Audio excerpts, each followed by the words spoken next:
Hey guys, and welcome back to the channel. Well, I'm joined today by DJ Mines to talk about Kaspa. You ready to jump in, DJ?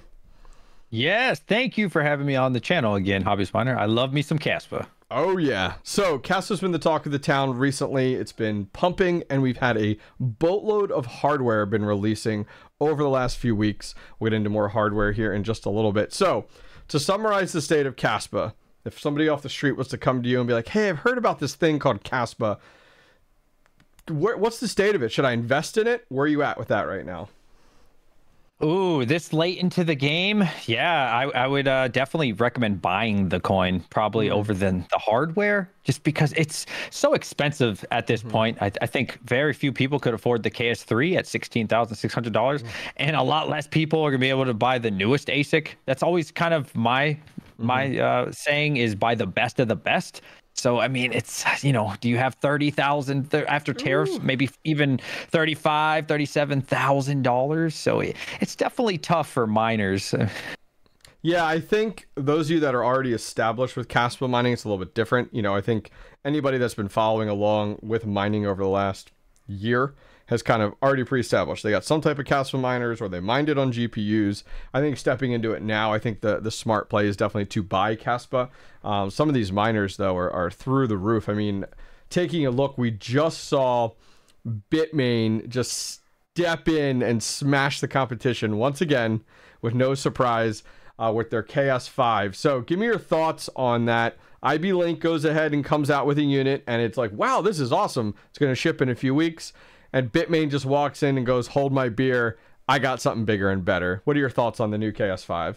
Hey guys, sorry to interrupt your video, but tax season is here, and I'm excited to announce that I'll be using coin tracking to do my 2023 crypto taxes.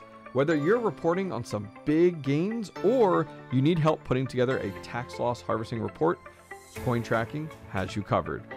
It's actually kind of simple. You can connect your exchange and your wallet and import all your transactions automatically with coin tracking. So go check out coin tracking directly down below in the video description.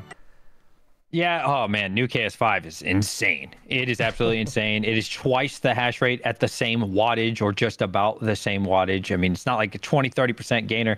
This is game changing for sure. As far as the IBELINK, man, IBELINK always does this. You know, I've seen it with like the new Bitmain that came out, the S21 for the Bitmain, you know, and for Bitcoin. And then IBELINK comes out with something a little bit, you know, a little bit worse, not too much bad, but like they always are kind of behind. And I'm just assuming here Bitmain is just tired of seeing everybody, and they know in the back of their mind, right? They've kind of got like a whole timeline of, oh, you want to play these games? Here's a 9.4 terahash. Okay, boom. Now here's a 20 and 21 terahash. And if somebody else competes with that, they're like, here you go. Here's a 30. Here's a 40. And I just wonder now, you know, how much can we really trust Bitmain at this point? And how many more of these do they have lined up just in case the competition tries to even compete with them?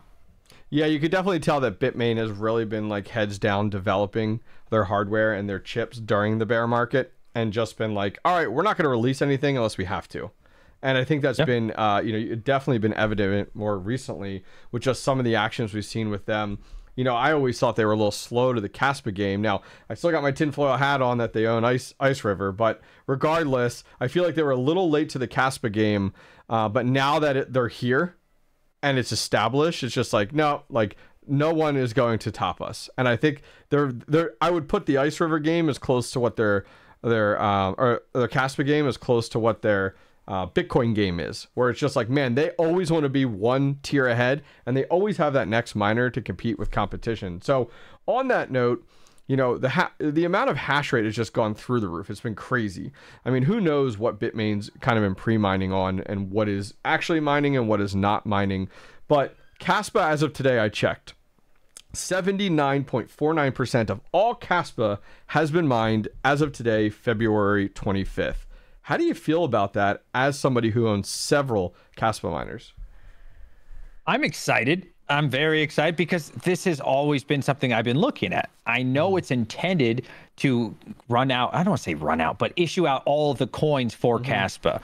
By the year 2026, 95% of the coins will be issued. So for me, it's very exciting because, you know, unlike Bitcoin, where you have to wait over 100 years, we'll never see kind of the last Bitcoin mined. It's intentionally built to become scarce very quickly. That means, right, a lot more people won't be able to sell. And I think mostly, I'm just assuming here, the miners are probably selling, covering electric costs and everything, but now they're not going to get enough of the coin. And so it really just expedites that process. And I'm very excited to see it in our lifetime. And in fact, very, very soon.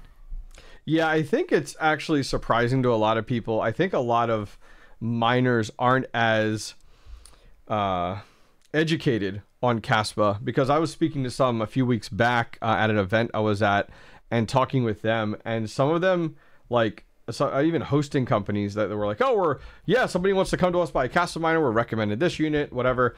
And then I was like, what? You guys do understand there's an emission schedule. The amount of Kaspa each time it hits that emission schedule point is actually decreasing, like more and more. Like that reward, that block reward is more and more. I think I was looking now, you're about 131, it'll drop down to 123.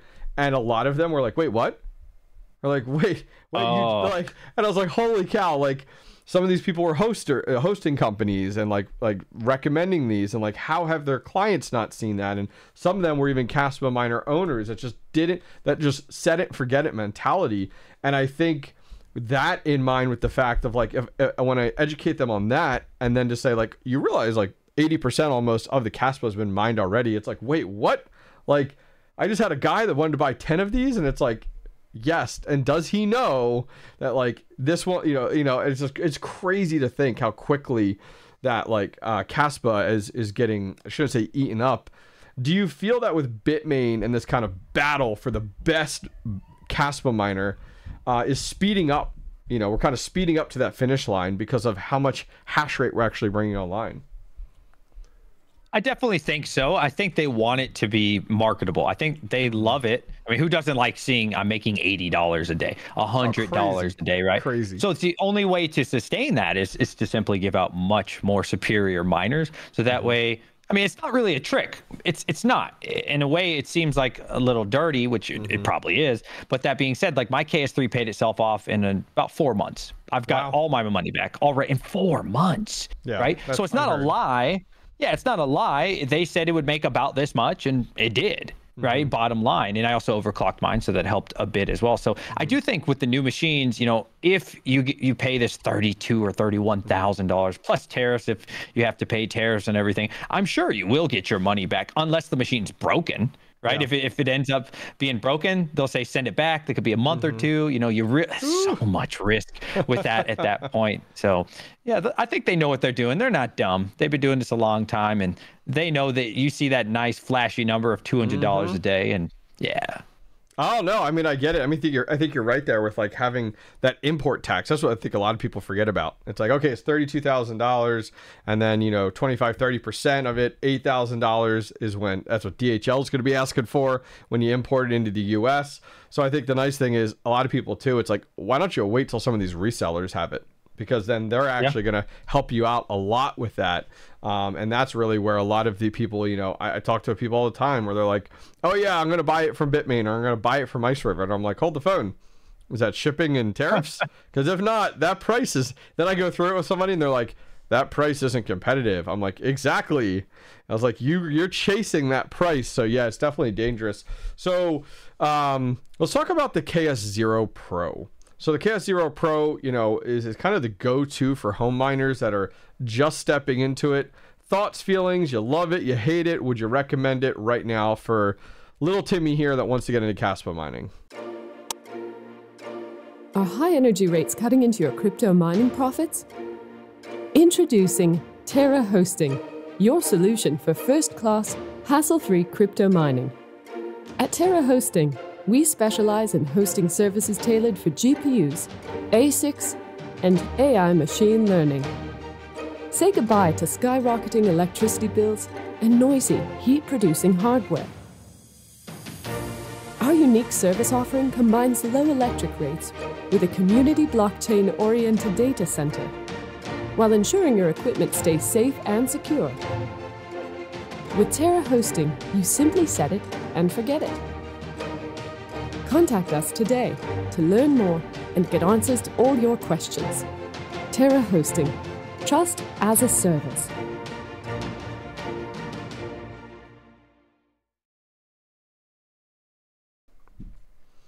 Yeah, KS0 and KS0 Pro, I have not recommended in a very long time, probably late, maybe even fall of last year, simply because it's just not enough hash rate, right? It's very expensive for what it is. You know, here's the thing. If you're out there and you're seeing all these YouTubers talk about it, people in Discords like the Hobbyist Miners Discord and everything, and you're like, okay, I just want to be a part of the network. I just want to support it. I don't really care about getting my money back. I think it's a fine venture to go down, but please don't come into this thinking I'm going to get a KS0 or KS0 Pro and just make all this money and you're going to be rich or anything, because I really hope people don't think like that. There's just too far superior machines. Yeah, it's definitely, I think you're right there. It very much reminds me of like those box miners, like the gold shell box miners. It's very much like a, hey, if you want to participate, or better yet, somebody steps into mining and is like, hey, I don't know anything about mining. I want to get into it. I want to learn something. It's like, okay, I think the KS0 Pro is perfect. It's a couple $100. You can see some type of daily profitability. So it's not even like a box miner that's like 10 cents. 5 cents, 30 cents a day. This is more like a, hey, okay, $2 or $3 a day. So I think it is, at least you're able to see, oh, I'm making something per day. So I think it's a good, like, get your feet wet type of deal. But I'm not recommending this to guys who are like, hey, I want to go buy 30 of these. It's like, wait, hold the phone. Like, have you done the math? Have you done the math? Let's kind of look at this. So I think that's definitely really the challenge. So as miners, we have a variety of different, our audience is quite a variety of different people. We have our smaller miners, home miners, mid-sized, and even some bigger miners here. Kaspa over the next few months, how do you think the Bitcoin halving is going to affect it? What are you thinking right now? And it's all a guess. I get it. Yeah, definitely. If I had to guess, I think it's just going to go crazy. I think Kaspa is set to explode. I mean, that doesn't mean right after the Bitcoin halving, which is like around 60 days or anything. But I think certainly by the end of the year and all throughout most of 2025, going to explode. There's just so much going on for Kaspa. That's the beautiful thing. I mean, any day now, they could just say, and if I were them, I'd do it about when the bull run's going crazy and Bitcoin's hitting 100, 120,000. I'd say, okay, we're ready for the layer twos. Open up the bridge, right? Let all these smart contracts come on. And then all of a sudden, right, these empty blocks are now full and it's faster. I mean, it's at one point, I believe it was last week, it was just shy of Litecoin's market cap. The emissions for Kaspa, the emissions for Kaspa is insane. I believe it's the number 4 largest proof of work coin, and the emissions are generally number 2, just behind Bitcoin. It could range to number 3 at times. So yeah, no tier 1 exchange, there's no Coinbase, there's no crypto.com, there's no Kraken. Like, that's the cool thing about Kaspa versus a lot of these other larger proof of work coins, because they've already kind of seen their peak to some extent. The technology is complete. The tier 1s are already done. What else are you going to hear about something like Litecoin or Ethereum Classic or Dogecoin besides like the Elon Musk tweet? Those are the only ones that are kind of in the range of where Kaspa could be. But the complete opposite is to be said for Kaspa. It literally has none of those things completed. So as soon as we hear Coinbase, boom, explosion. As soon as we hear crypto.com, explosion. As soon as we hear these smart contracts are available, explosion. Nothing but good news around the corner for Kaspa, in my opinion. Yeah, Kaspa very much right now that I think about it, as you kind of go through it, it's like, Kaspa isn't doing a lot. And what I mean by that is it's not that it's not active, but that it isn't involved in a lot of projects because it doesn't have that layer 2 yet. It's really just like the liquidity is existing with people buying and selling, and then miners are mining it. And that's really it. That's really all that's really going on with it. You don't see a lot transacting on it. You actually mentioned that, that the blocks are empty. Like, there's nothing in these type of deal. And so I do think it's really interesting to hear that, like, their layer 2, I thought I heard, where was it? On someone's live stream, they were talking about how like layer 2 was going to be with ETH. Like, it was going to be involved with ETH for like their layer 2, that they weren't building out their own layer 2 or something around that. So that's very interesting to hear. But on top of that, you actually make a really good point. And why is that? That like Kaspa isn't on anything. Like, very few major exchanges have it, but it's like, it is so like, the liquidity is insane. The amount that is being traded per day is insane. Why would these exchanges not want to get their greedy hands on it? And you're right. Coinbase comes out and is like, hey, we're now supporting Kaspa. It's like, holy shit. Like, that's going to be another pump, you know, that's going to take us over 20, which would be awesome, you know? I think it's because it's proof of work. If you look in the top 50, and Kaspa, I believe right now is like ranked 29, just went back to 25 again recently though. So it's kind of anywhere from 25 to 30. If you look at the top 50, almost every single one of those for that is proof of stake is going to be on the tier ones. If you look in the top 100, so many of those that are proof of stake are on the tier one exchanges. I think it's because it's proof of work. I don't know, you know, maybe it's the stigma, maybe, you know, there's a lot of politics behind the proof of work thing, you know, killing the environment. Is it true? Not here to debate that, but I think that's what it is. If this thing was proof of stake, forget about it, man. It would have been on all the tier one exchanges by now. Yeah, I think also like a lot of these proof of work projects aren't going the route of market makers to like buy their way into an exchange and things like that. So I think that is actually really, really smart that Kaspa hasn't done that as of yet. So we've seen all these kind of off the cuff, smaller exchanges that are supporting it, which is nice. For those guys that do mine it and sell it per day or per week, I mean, it kind of makes me cringe a little bit to see people doing that, because it's like, that's not really why you get into mining. But I understand you got to pay your electric and things like that. I am thankful that I'm in the situation I am, and I'm just fronting that electric bill because I do see the value of Kaspa. So let's make some predictions here. The day before the halving, not that the halving is like this magic date that's instantly going to make crypto go up, because historically, you know, we see Bitcoin really move several months after the halving occurs. But right around the halving there, I'd say the day before, just throwing it out there for fun. Take a guess. Where do you think that we're going to see Kaspa at? I'm going to say 22 cents. Okay. That's my favorite number. So why not? You know, I think we're anywhere from 17-ish right now.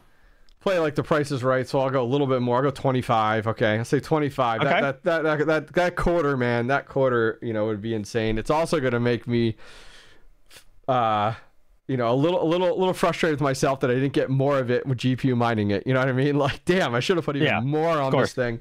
So yeah, I think we're going to go ahead and wrap things up there, guys. We're about 16 minutes in. This is just a fun catch-up video with DJ. Any last things, DJ, with Kaspa that you have to say to the community?